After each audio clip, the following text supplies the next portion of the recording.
Akkam jirtan hordoftootaa fi daawwattoota maatii Irree Miidiyaa. Odeeffannoo keenya har'aatiin taateewwan torban darban raawwataman isin biraan geenna nu faana tura.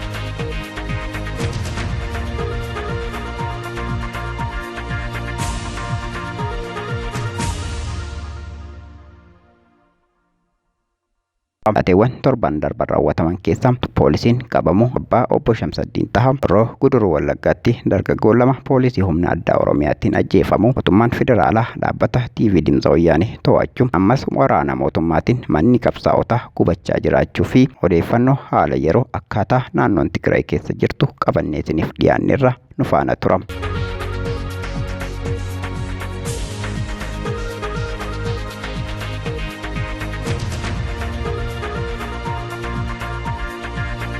Mootummaan federaalaa dhaabbata TV Dimtsa Wayyaanee to'achuun dhagahame. Torban darbe TV OBN gabaasa akka turetti mootummaan federaalaa dhaabbata TV Dimtsa Wayyaanee to'achuu isaa ibseera. Buufanni TV Dimtsa Wayyaanee fi TV Tigraay magaalaa Maqaleetti tamsaasaa kan ture yoo ta'u, yeroo ammaa garuu TV Dimtsa Wayyaanee to'annaa mootummaa federaalaa jala galeera. Haa ta'uuti malee TV Dimtsa Wayyaanee ammas tamsaasa isaa kan adda hin kunne yoo ta'u, iddoon irraa tamsaasaa jiru garuu hanga ammaatti hin beekamne. Humni shiftaa Abiyyi mana maatii qabsaa'otaa gubuu itti fufeera. Humni shiftaa badiinsaa kun yeroo fi bakka garagaraatti ilmaan Oromoo ajjeesaa mana ilmaan hiyyeessaa gubaa kan ture yoo ta'u, yeroo dhiyoo as ammoo maatii qabsaa'otaa barbaadanii akka ajjeesanii fi mana isaanii abiddaan akka barbadeessan ajaja Abiyyi itti kenne hojiirra oolchaa jiru. Haaluma kanaan godina Horroo Guduruu aanaa Jaartee Jaardagoo ganda Diimaa Jookkee bakka addaa Qorbaantoo jedhamutti guyyaa har'aa ganama sa'aatii 1:40 irratti mana Jaalgammachiis Dabaloo kan ta'e mana lama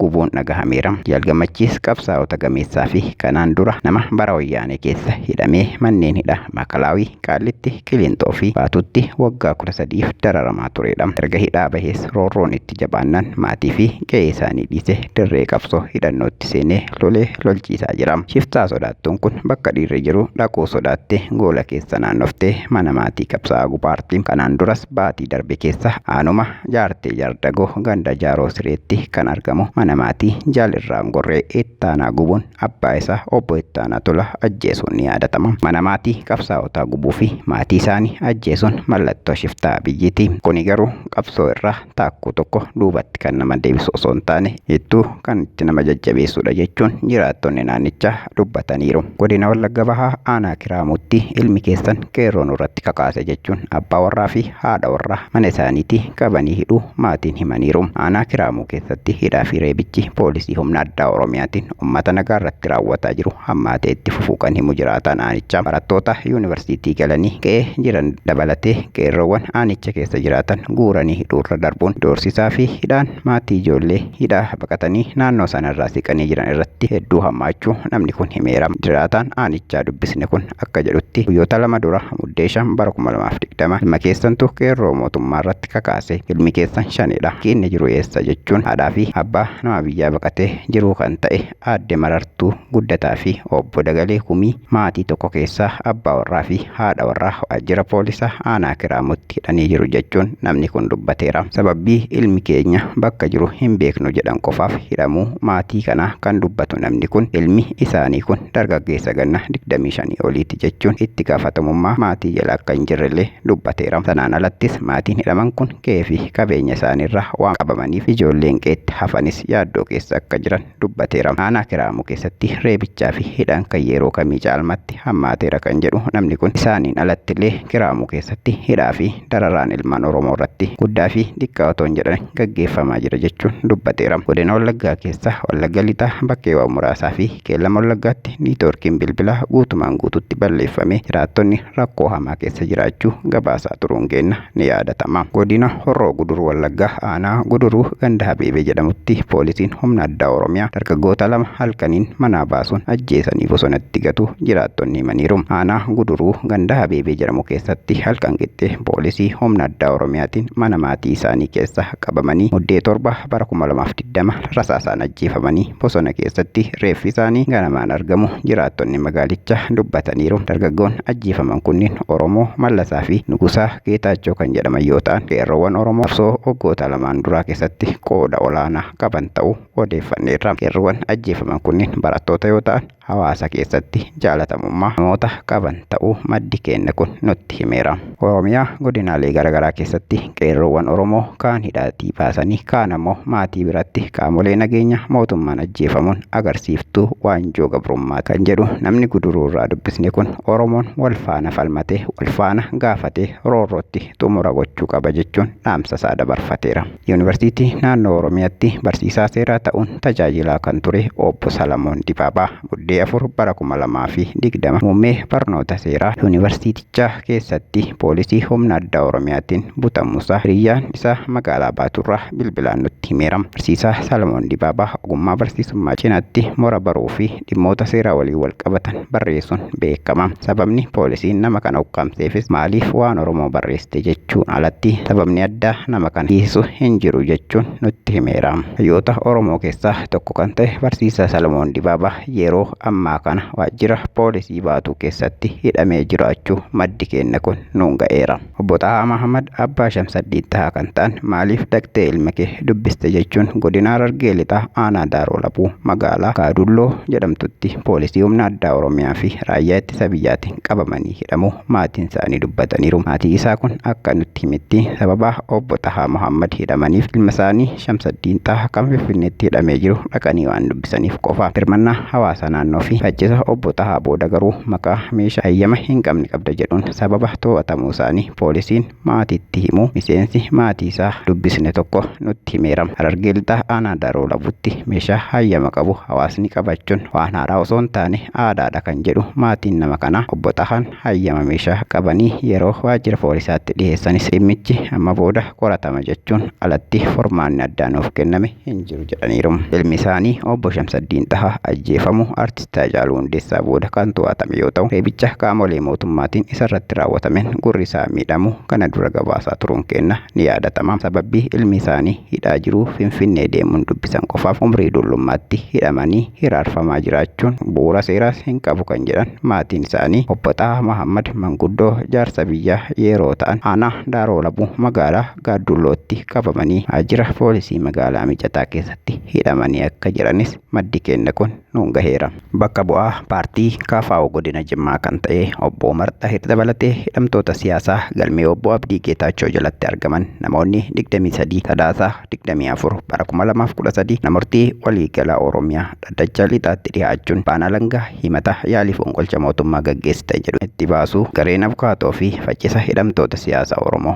beeksise. Obbo Umar Xaahir ani bakka bu'aa paartii siyaasaa qabsoo karaa nagaan gaggeessu ta'e otoo hin jiru fonqolcha mootummaatiin shakkamuun sagantaa siyaasaa paartii ani jala hiriiruu wallaaluu warra na himate agarsiisa jechuun yaada isaanii ibsaniiru. Ani murtii godinichaa galmee himannaa dhihaate ilaaluun beellama haaraa qabateera. Godina Arsii aanaa Gada Basaasaa keessatti ABO Shanee deeggartan paartii Biltsiginnaa balaaleffattan jechuun hidhaan akka malee hammaachuu jiraattonni komii qaban nuun gahaniiru. Darra darbee ajjechaa fi reebichillee qaamolee mootummaatiin jiraattota nagaa irratti raawwatamaa jira jechuun jiraattonni magaalaa Asaasaa bilbilaan nuun gahaniiru. Roorroon kan yeroo kamuu caala cimee itti fufeera. Yerroon waggoota dura wayyaanee injifatee teessoo haxaa'ee OPDO irra teessise har'a mana hidhaatti guurame biyya dargaggeessa hin qabne taatee jirti kan jedhu namni kun furmaanni tokkummaadhaan falmachuu qofas jechuun dhaameera. Harargee Bahaa magaalaa Awwadaay keessatti kaadireen Biltsiginnaa hojjettoota mootummaa kanneen seektara adda addaa keessa dalagan aangoorraa buusuun mana hidhaatti darbataa akka jiran maddeen keenya gabaasaniiru. Namni bilbila dubbifne akka nutti himetti namoonni qabamanii hidhaman kunniin saba isaaniitiif quuqama qaban kan jedhe maddi keenya kun sababa isaan paartii keenyaaf amanamoo miti jechuun hojjettoota baay'ee mana hidhaatti guuraa jiran jedheera. Dabalataan abbootii qabeenyaa fi namoota bebeekamoo ta'an magaalattii keessaa funaanuun hidhaatti darbataa kan jiran ta'uu namni kun kaaseera. Qeerroon magaalaa Awwadaa irraa bilbilaan dubbifne kun uummanni Oromoo wal dhibdee wayyaanee fi paartii Biltsiginnaaf gurra kennuu dhiifnee gama qabsoo keenyaatti deebi'uun qe'ee keenya to'achuu qabna jechuun dhaamsa isaa dabarfatee jira. Wal waraansi mootummaa federaalaa fi mootummaa naannoo Tigraay gidduutti adeemsifamaa jiru akkuma itti fufeetti jira jechuun jiraattonni magaalaa Maqalee nutti himaniiru. Akka BBC News gabaasetti lolli naannoo Tigraay keessatti adeemsifamaa jiru xumurameera. Kana booda hidhamtoota seeratti dhiyeessuu qofatu nu hafa jechuun Abiy Ahmad dubbatanis qarqara magaalaa Maqalee fi baadiyyaawwan Tigraay keessatti lolli akkuma itti fufeetti jira. BBC'n qondaaltota olaanoo TPLF wabeeffachuun akka gabaasetti wal waraansi poolisii naannoo Tigraay fi federaalaa gidduutti duraa caala meeshaa gurguddaan adeemsifamaa jira. Gammaatti sababa lola kanaatiin namni 45,000 ol qe'ee isaaniirra buqqa'uun gabaafameera. Erga muummichi ministeera Abiy Ahmad lolli Tigraay xumurameera jechuun labsii guyyootaan booda ammallee lolli dhiyeenya magaalaa Maqaleetti gaggeeffamaa akka jiru jiraattonni himaniiru. Muummichi ministeera Abiy Ahmad lolli Tigraay xumuramuu erga labsanii booda BBC'n yeroo jalqabaaf magaalaa guddoo naannichaa Maqaleerraa namoota akka dubbise fuula isaa irratti gabaaseera. BBC'n akka jedhutti akka namoonni intarneetii saatalaayitii fayyadamuun odeeffannoo biraan ga'etti naannawa dhiyeenya magaalaa Maqalee jiranitti lolli ammallee gaggeeffamaa jira jedheera. Namoonni lama BBC magaalatti irraa dubbiseef nageenya isaaniif yaaddoo waan qabaniif eenyummaa isaanii akka hin ibsamne gaafatan kunneenis roobii fi kamisa darbe fageenyarra dhukaasa meeshaalee waraanaa gurguddoo dhaga'uu himaniiru. Ministeerri ijaarsa dimokiraasii Itoophiyaa obbo Zaadiq Abrahaa garuu odeeffannoo kanaan dhugaa miti waraanni hin jiru jedhaniiru. Itti dabaluunis TPLF matti dandeettii lola gaggeessuu hin qabu jedhaniiru. Dubbii himaan waraana Tigraay Gabree Gabrasaadiqaan gama isaanii TV naannichaa irratti ibsa roobii darbe kennaniin dhiyeenya magaalaa Maqaleetti waraanatti akka jiran dubbataniiru. Itti dabaluunis waraanni kun salphaatti hin xumuramu jedhaniiru. Erga lolli eegalee ji'a tokko keessatti hanqinni tajaajiloota bu'uuraa mudachuu isaatiin rakkachuu jiraattonni magaalaa Maqalee dubbataniiru. Loltoonni mootummaa federaalaa sanbata darbe magaalaa Maqalee erga to'ataniin boodas haala rakkisaa keessa akka jiran himaniiru. Maddii BBC'n dubbise tokko ammallee ibsaan hin jiru, bishaanii fi tajaajilli baankiis akka hin jirre dubbateera. Poolisiin naannoo fi qaamni nageenyaa waan hin jirreef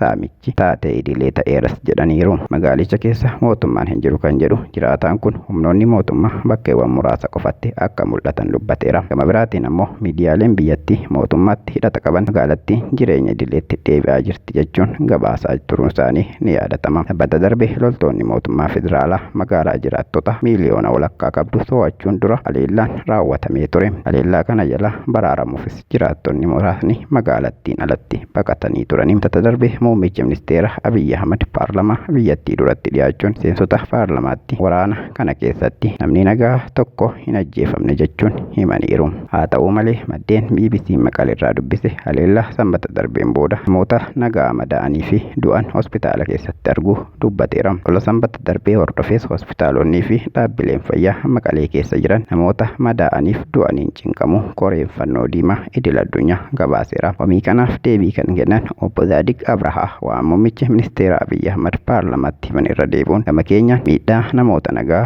guutumatti hambisneerra jedhaniiru. Humnoonni Tigraay ammallee waraanichi naannicha keessa bakkeewwan garaagaraatti gaggeeffamaa jiraachuu himuun dhaabbileen televezyiinii naannichaa lama qabiyyeewwan TPLF deeggaran kan tamsaasaa jiran yoo ta'u bakki irraa tamsaasan garuu bakka duriitii miti. Aanga'aan TPLF obbo Geetaachoo Raddaa kamisa galgala TV Tigraay irratti ibsa kenneen lolli hin xumuramne hanga mirga ofiin of bulchuuf jiraachuu keenya deeffannutti hin xumuramu jedhaniiru. Haaluma wal fakkaatuun United Nation bakkeewwan mootummaa jalatti argaman galuuf mootummaan waliigaltee irra gahanillee ammallee naannoo Tigraay bakka adda addaatti lolli gaggeeffamaa waan jiruuf deeggarsa namoomaa taasisuuf danqaa itti ta'u AFP'n jimaata darbe fuula Tiwiitarii isaa irratti gabaaseera. Haa ta'u malee ministeerri ijaarsa dimokiraasii Itoophiyaa obbo Zaadiq BBC'tti akka himanitti lolichi xumurameera. Wanti hafe hooggantoota TPLF to'achuudha jedhaniiru. Mootummaan Itoophiyaa erga sanbata darbe Maqalee to'ataniin booda opereeshiniin olaantummaa seeraa kabachiisuuf xumuramuu fi amma aanga'oota dhaaba TPLF kan akka Geetaachoo fi ajajoota waraanaa adamsanii qabu akka ta'e